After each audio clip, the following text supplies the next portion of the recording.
Mňa určite poznáte z časopise Riky. A toto je teda Žofre, Jozef Šajdík, ktorého neustále spomínam.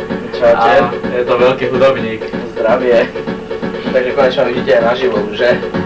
To asi stále nevidím, jak vyzerá. A to viete, no? To viete, čo je to za prípad.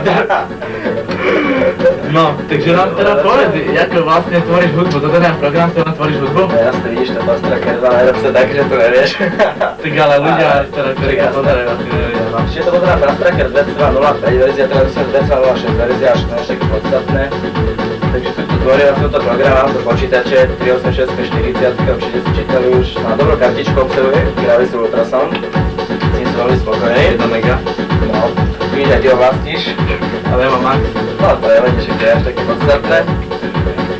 No a čo by som ukázal, treba som také ako hudbu, jak robíme, neviem, treba dám si nejaký sample, skrátka, ktorý mám už vybraný, ktorý mám pripravený okolo 1500, neviem, či to je veľa, či to je málo, zatiaľ mi to stačí.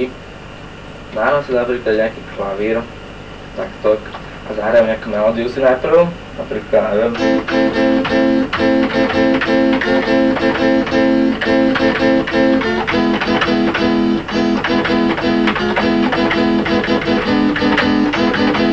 Môže byť? No, zaujímavé. A teraz si ju zapíšem a spustím to celé, skrátka pridám tam bubny, basy, výšky a všetko, čo patrí, efektíky a šlape to.